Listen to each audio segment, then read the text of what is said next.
안녕하십니까. 서울의대 보라매병원 순환기내과의 김상현입니다. 오늘 제가 심장대사증후군학회에서 발표한 대사증후군 관리지침, 진료지침 내용에 대해서 말씀드리도록 하겠습니다. 심혈관 질환 예방을 위한 대사증후군의 여러 위험인자를 어떻게 관리할까 하는 내용입니다. 안녕하십니까. 보라매병원 순환기내과의 김상현입니다. 오늘은 심장대사증후군 진료지침에 대한 내용을 알려드리겠습니다.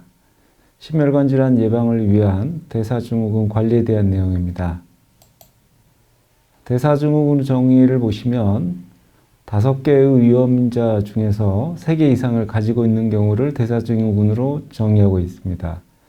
먼저 복부비만, 허리둘레는 남자 90cm, 여자 85cm 이상인 경우를 정의하고 있고, 중성지방이 150mg/dL 이상인 경우, 고밀도 지단백 콜레스테롤이 남자는 40 미만, 여자는 50 미만인 경우, 혈압은 130에 85를 넘는 경우, 공복혈당이 100 이상인 경우를 대사증후군으로 정의하고 있습니다. 대사증후군의 유병률은 전 인구에서 볼 때 약 20% 전후가 됩니다. 전체적으로는 22.9%, 남자가 좀 더 많습니다. 27.9%, 여자는 17.9%입니다. 따라서 국민건강영양조사 결과를 보면 전 인구, 성인 인구의 5분의 1이 대사증후군이다 이렇게 알 수 있겠고, 이 비율은 조금씩 늘어나는 추세입니다. 대사증후군은 왜 중요할까요? 심혈관 질환 발생률을 증가시키고 총 사망률을 25% 이상 증가시키기 때문에 매우 중요합니다. 또 대사증후군이 있는 경우 향후 당뇨병 발생 위험도가 2배 이상 증가하므로 매우 중요하죠. 그렇다면 대사증후군이 어떻게 심혈관 질환을 일으킬까요? 주로 죽상경화의 주요 위험인자로 작용합니다. 아시다시피 죽상경화 위험인자와 대사증후군의 위험인자가 거의 겹치기 때문에 염증 과정이 발생하고 그 다음에 아테노마가 생겨서 이러한 질환이 생기는데, 이러한 위험인자 관리가 매우 중요하다는 거죠. 따라서 체중 조절, 혈압 조절, 혈당 관리, 그리고 이상지질혈증, 특히 중성지방 수치가 높고 HDL 콜레스테롤이 낮은 경우 아테로제닉 디스립데미아 매니지먼트가 매우 중요합니다. 이러한 관리는 심혈관 질환을 예방하고 당뇨병 발생을 예방하고 치매 발생 등을 예방하는 이후에 매우 중요하기 때문에 더욱 강조하고 있죠. 따라서 체중 조절과 운동, 절주, 금연 등의 생활습관 관리는 아무리 강조해도 지나치지 않을 정도로 중요하고 약물 치료도 적극적으로 이루어져야 합니다. 복부 비만은 대사증후군의 가장 중요한 진단 기준 중에 하나입니다. 기준은 남성 허리둘레 90cm, 여성 허리둘레 85cm 이상인 경우로 정의하고 있습니다. 체중이 늘면 대사증후군이 잘 생깁니다. 영양조사 결과를 보면 정상 체중을 가진 인구에서는 5%만이 대사증후군이 발생하지만 과체중인 경우에는 22%, 그리고 비만인 경우에는 60%가 대사증후군에 해당이 됩니다. 따라서 체중이 늘수록 대사증후군이 잘 생기는 거죠. 평균적으로 체중이 2.25kg 증가하면 대사증후군 발생 위험이 21에서 45% 정도 증가한다고 알려져 있습니다. 따라서 비만은 대사증후군으로 이어질 수 있기 때문에 체중 조절이 중요합니다. 따라서 적정 체중 유지를 위한 적극적인 생활습관 개선이 강조되는데요. 이러한 대사증후군이 나이 들어가면서 많이 발생한다는 것이 노화에 따라 불가피한 현상이 아니고 체중 조절을 통해서 예방하거나 늦출 수 있다는 것을 말씀드릴 수 있습니다. 체중 조절을 위해서는 가장 중요한 게 식사요법과 운동요법이고요. 이러한 체중 감소를 통해서 혈압, 혈당, 중성지방, 총콜레스테롤 수치를 호전시킬 수 있기 때문에 궁극적으로는 체중 조절을 통해서 대사증후 발생을 막을 수도 있고 이미 대사증후군에 들어간 사람들의 위험도도 낮출 수 있는 거죠. 그렇다면 얼마만큼 체중을 빼야 할까? 사람마다 다르긴 하지만 이상적인 목표는 6개월에서 1년 동안 전체 체중의 한 10% 정도를 감소시키고 향후 목표 체질량 지수 BMI에 도달할 때까지 지속적으로 관리하는 것을 권합니다. 다음은 금연입니다. 우리나라 남성의 흡연율은 OECD 국가 가운데 가장 높습니다. 흡연이 왜 안 좋을까요? 흡연을 통해서 나오는 니코틴, 일산화탄소, 산화가스 등 독성 물질이 지단백 대사 이상을 일으키고 내피세포 기능장애를 일으키고 혈전 형성을 호발하며 인슐린 저항성을 유발하여 대사증후군 위험성을 증가시키기 때문입니다. 따라서 금연을 하면 대사증후군 발생 위험이 감소합니다. 직접 흡연뿐만 아니라 간접 흡연이나 전자담배 또한 대사증후군 위험을 높이는 것은 마찬가지이므로 피하는 것이 좋습니다. 금연을 시도하고 성공적인 금연을 이어가기 위해서는 환자의 의지가 가장 중요하고 결국에는 동기 유발과 지속성이 매우 중요합니다. 특히 의사가 강하고 분명하게 충고하는 경우 금연 성공률이 높다고 알려져 있기 때문에 의료진의 경우에 환자에게 그 필요성을 설명하고 동기를 부여할 필요가 있습니다. 특히 흡연을 일으키는 습관화된 사고 행동을 중지하고 금연에 대한 긍정적인 생각이 행동으로 이어질 수 있도록 인지행동 치료를 권하는데요. 특히 식사, 커피, 음주 등에서 흡연 유발 상황을 피하도록 강조를 하고 금연을 시작할 때 주변에 널리 알려서 지지를 받도록 하고 흡연을 미루는 지연 방법들을 사용하도록 예를 들면 물을 마신다든지 심호흡을 한다든지 양치질하든지 운동, 산책을 하는 거 그리고 흡연 대체 행위들을 하는 것을 굉장히 많이 활용하면 좋습니다. 특히 껌을 씹거나 야채를 씹는 것도 좋은 방법입니다. 금연 후에 유산소 운동을 하게 되면 스트레스를 낮출 뿐만 아니라 흡연 억구를 감소시키고 그리고 금단 증상을 감소시켜서 금연 유지에 효과적으로 알려져 있기 때문에 조깅이나 자전거 타기, 수영, 댄스 등이 매우 도움이 됩니다. 금연을 하게 되면 대개 체중이 증가하므로 이때는 규칙적인 운동 및 건강한 식습관을 유지해서 적정 체중을 유지하도록 노력해야 되는데 특히 기름진 음식이나 단 음식, 고칼로리 음식을 되도록이면 줄이고 야채나 과일을 매일 먹는 습관을 갖도록 하는 것이 중요합니다. 식사는 규칙적으로 정해서 하도록 하는 것이 좋고 굶게 되면은 메타볼릭 레이트 감소해서 활동 칼로리 소모가 줄어들므로 체중이 증가할 수 있으므로 굶지 않도록 하고 너무 과식하게 되면 흡연하고 싶은 생각이 생기므로 금연 전에 식사량의 3분의 2 정도로 줄여서 하도록 하고 미국 심장학회에서 제시한 단계적인 금연 유도 방법을 사용하는 것이 좋습니다. 먼저 흡연 상황에 대한 정보, 현 상황이 어떤가. 두 번째로는 금연을 했을 때 금단 증상이 있었는지, 과거에 시도해 본 적이 있는지 그러한 내용을 종합해서 강력하게 금연을 권고하고 금연 치료에 대한 방법을 설명하고 어떻게 하는지 생활습관 개선과 함께 필요하면 약물 치료도 가능합니다. 아주 환자와 커뮤니케이션을 잘 하면서 추적 관찰을 하는 게 매우 중요합니다. 다음은 음주 관리입니다.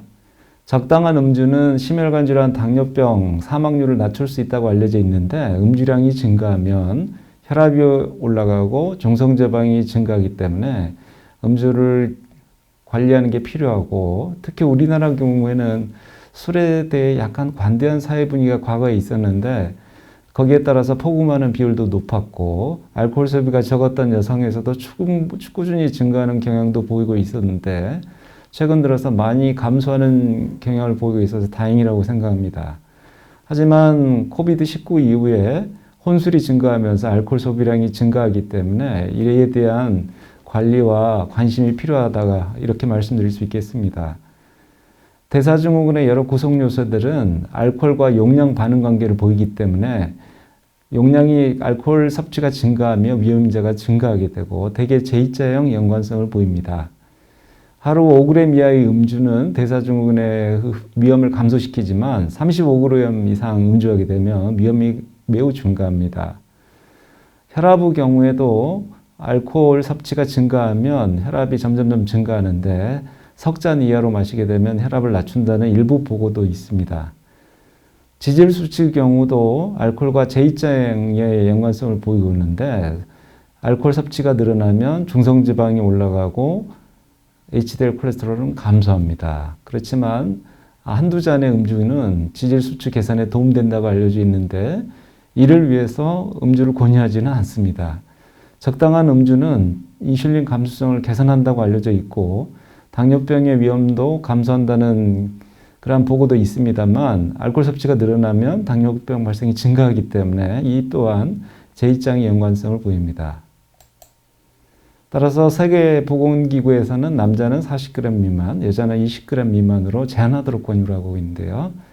우리나라 적정 기준으로 소주 2 내지 4잔, 맥주도 작은 잔으로 2 내지 4잔, 여자는 1 내지 2잔으로 섭취를 제한하되 되도록이면 금주할 것을 권고하고 있습니다.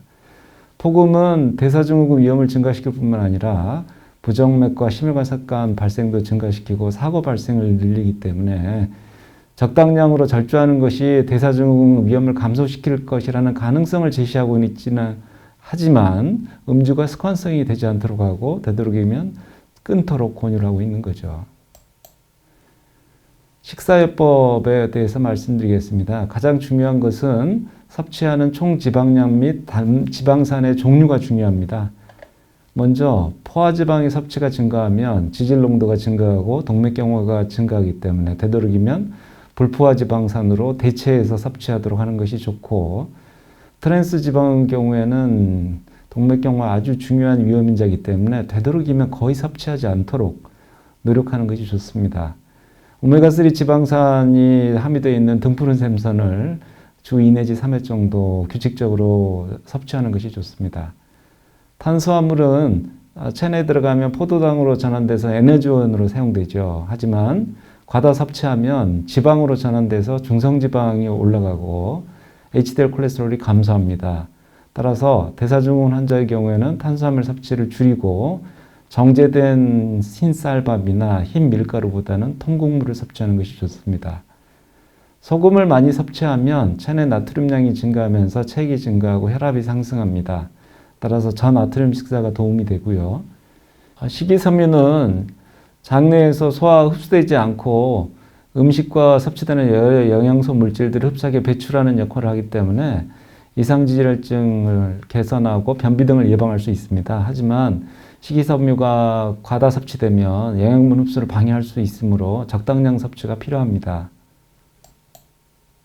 비타민 섭취는 항산화 효과를 통해 혈관의 노화를 늦추는 것으로 알려져 있지만 비타민 섭취를 통해서 심혈관 질환이 예방되었다는 연구 결과가 없기 때문에 비타민 복용을 권하지는 않습니다.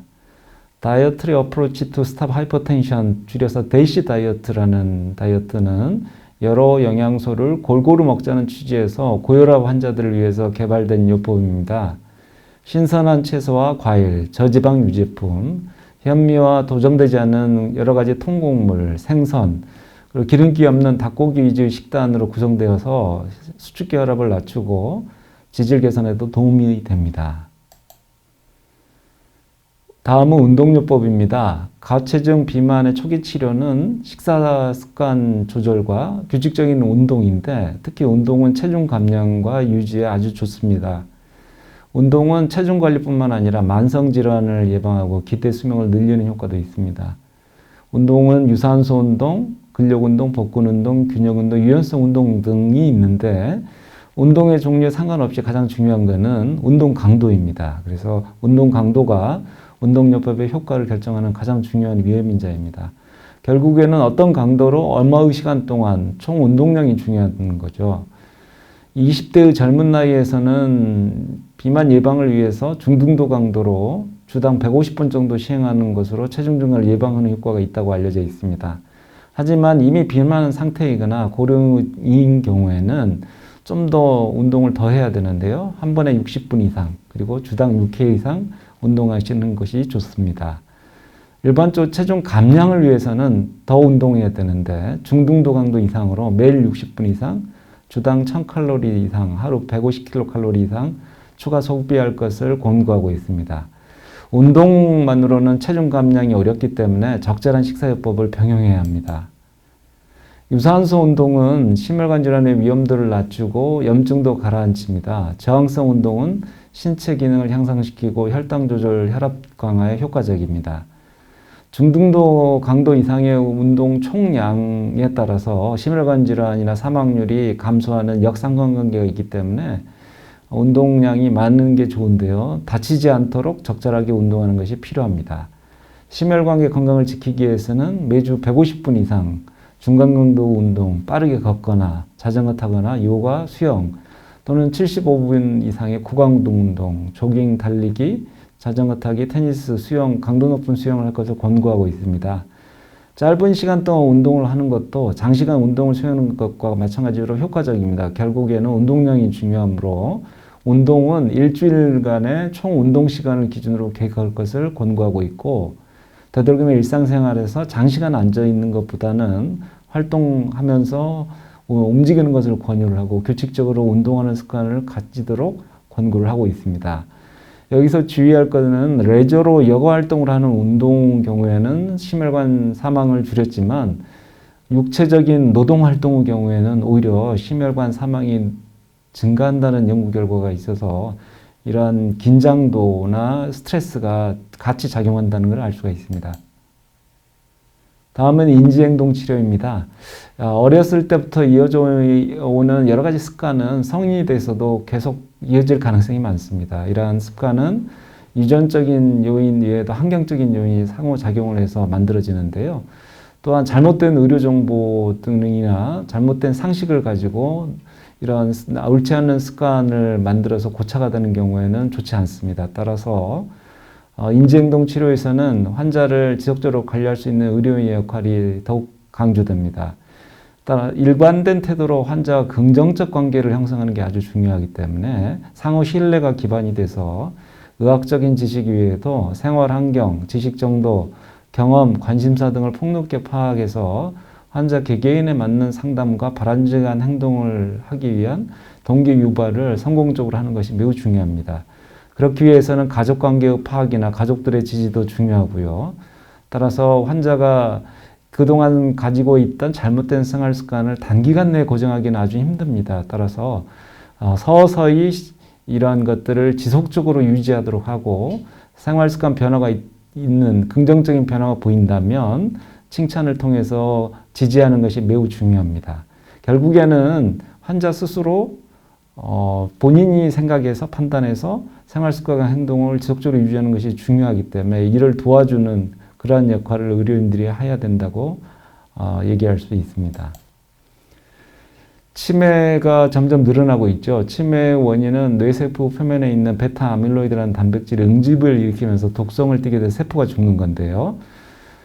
이러한 뇌세포 베타 아밀로이드 수치를 연구한 결과를 보면 중년의 심장대사증후군 혈관질환 위험인자를 2개 이상을 가지고 있었던 군이 위험인자 없었던 군에 비해서 나중에 나이 들어서 25년 후에 찍어봤더니 베타 아밀로이드 수치가 훨씬 높게 나타났습니다. 따라서 위험인자 관리가 치매 예방에도 도움이 된다는 거죠. 항산화제가 치매 예방에 도움이 되리라고 추측을 했지만 그렇지는 않습니다. 실제로는. 이미 연구 결과에 나타나 있는데 토코페롤, 셀레늄 등의 항산화제를 건강보조식품으로 사용한다고 해서 치매가 예방되지 않다고 이미 보고되어 있습니다. 혈압이라든지 만성 고혈압, 즉 당뇨병의 경우에 인지기능 장애가 있기 때문에 이러한 위험인자를 조절하는 게 심장대사증후군, 특히 대사증후군을 조절하는 게 치매 예방에 도움이 됩니다. 혈압 조절입니다. 국내 고혈압 유병률은 30%이고 57%는 고혈압 환자 57%는 당뇨병이나 이상질혈증이 같이 있습니다. 따라서 대사증후군 환자에서 심혈관 질환 발생 예방하기 위해서는 고혈압이 중요한데요. 우선적으로는 생활습관 개선이 중요하죠. 생활습관 개선으로는 염분 제한, 식사요법, 체중 감량, 운동, 금연, 그리고 절주입니다. 소금 섭취량이 우리나라 경우 하루에 10 내지 15g을 많은 편이어서 5g 미만으로 줄이도록 권고하고 있고요. 균형적인 건강한 영양소 섭취, 대시 다이어트가 도움이 됩니다. 과체중의 경우도 혈압을 올림으로 체중을 줄여서 1kg씩 줄이게 되면 혈압이 1mmHg씩 감소한다고 알려져 있어서 복부 비만 관리가 매우 중요합니다. 운동은 혈압뿐만 아니라 체중 감소, 혈당, 콜레스테롤 개선에도 도움이 되죠. 혈압을 낮추기 위해서는 운동도 중요한데 일주일에 6회 한 번에 30분 이상 유산소 운동을 하는 것을 권유를 하고 있고요. 흡연의 경우에는 혈압을 상승시키기 때문에 금연을 하고 생활습관 개선을 해야 되는데 필요한 경우에는 니코틴 대체요법이나 발레니큘린, 그다음에 부프로피온 같은 약물 치료를 병행해서 고려할 수 있습니다. 음주는 혈압 상승시키므로 음주는 적정한 양을 하도록 하고 되도록이면 절주하도록 끊도록 권유를 하고 있습니다. 이러한 생활습관 관리 후에도 혈압이 높으면 주로 대사증후군에 동반된 고혈압 관리로는 AC 이니비터나 ARB를 기본으로 해서 추가적으로 CCB 등을 추가적으로 투여할 수 있습니다. 최근에는 복약 순운도와 혈압 조절 성적을 개선하기 위해서 칼슘 채널 블로커 플러스 ARB의 복합제의 투여가 많이 이루어지고 있습니다. 특히 2단계 이상의 고혈압 이상은 항고혈압 치료를 빨리 시작하고 되도록이면 복합제 치료를 고려하여 혈압을 목표 혈압 이하로 조절하는 것이 중요합니다. 이상지질혈증 관리입니다. 이상지질혈증 관리가 고혈압 관리와 함께 동반되어야지 대사증후군의 합병증을 예방할 수 있는데요. 이상지질환 관리의 식사 생활습관의 관리 핵심은 식사, 운동, 금연입니다. 우리나라 경우 쌀밥 위주 식사를 하다 보니까 고탄수화물, 저지방 식사가 많은데 고탄수화물 섭취는 혈중 지방 수치를 높이고 HDL 콜레스테롤을 낮추고 하기 때문에 탄수화물 섭취량은 총 에너지 섭취량의 65% 이내로 과다하게 하지 않도록 하고 특히 당류 섭취를 조심하는 게 좋습니다. 음료수 같은 것들이 주의가 됩니다. 적정 체중을 유지할 수 있는 에너지를 권고하고 지방 섭취량은 30% 이내로 제한하는 것이 좋고요. 포화지방산보다는 7% 이내로 제한해서 다가 볼포화지방산으로 대체 섭취하는 것이 고지혈증 관리에 중요합니다. 트랜스 지방이 섭취하면 죽상기형화 발생 위험이 높으므로 가능하면 섭취하지 않도록 피하는 것이 좋습니다. 식이섬유 섭취는 저진백 LDL 콜레스테롤을 낮출 수 있다고 알려져 있는데 하루 섭취량이 25g 이상 되면 다른 영양소 섭취를 억제할 수 있어서 이 고지혈증 관리나 그다음에 체중 조절에도 도움이 됩니다. 알코올의 경우에는 혈중 중성지방을 높일 수 있기 때문에 하루 적정한 수준 이내로 제한하거나 절주하는 것이 좋습니다. 운동을 하면 중성지방이 낮춰지고 HDL 콜레스테롤이 증가함으로 도움이 됩니다.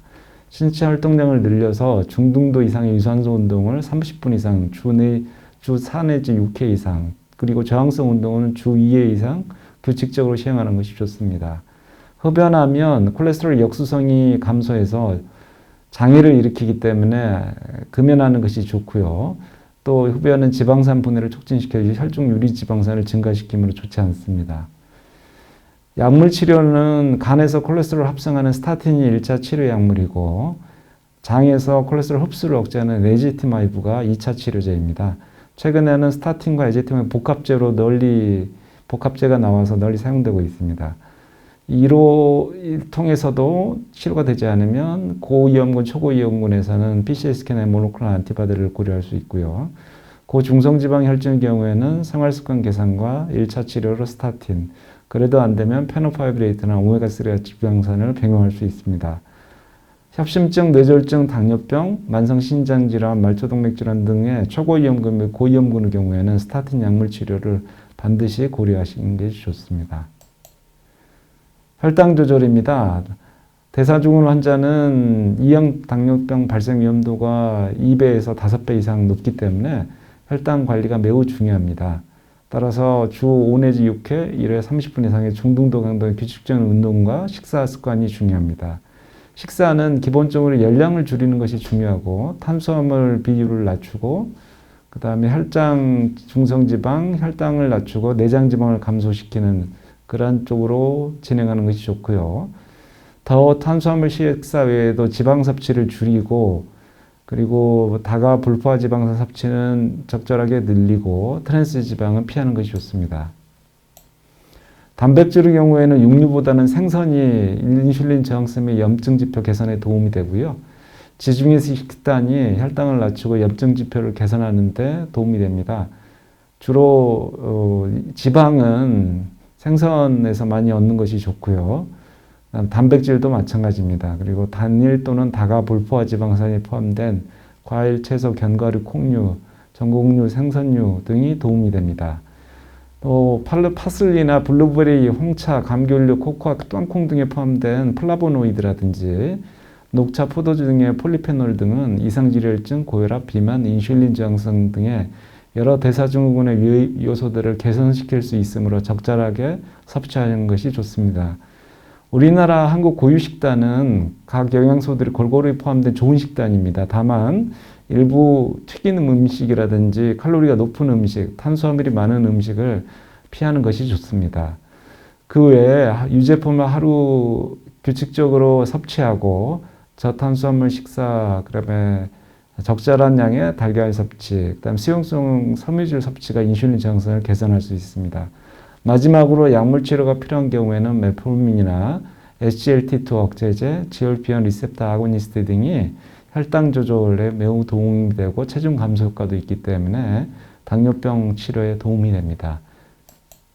이러한 내용을 종합해서 말씀드리면 건강한 심장을 갖고 혈관을 유지하기 위해서는 절주하고 그다음에 과음과식 피하고 가공식품이나 탄수화물을 대로 먹지 않고 싱겁게 먹고 탄수화물 지방 섭취를 과다하게 하지 않도록 하고 채소라든지 과일, 견과류를 적절하게 규칙적으로 섭취하고 유산소, 근력, 복근 운동을 하루 한 번 이상은 하도록 하고 뱃살을 빼고 적정 체중을 유지해서 만성질환에 대한 생활 습관을 유지해서 잘 관리를 하고 필요한 경우에는 약물 처방을 받아서 잘 복용하는 것이 중요합니다. 이상 심장대사증후군학회 진료지침의 내용을 말씀드렸습니다.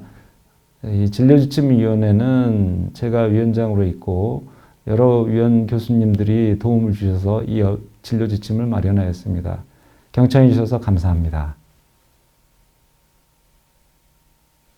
이상 건강한 심장과 혈관을 유지하기 위해서 대사증후군의 위험인자들을 어떻게 진료하고 관리할지 말씀드렸습니다. 경청해 주셔서 감사합니다.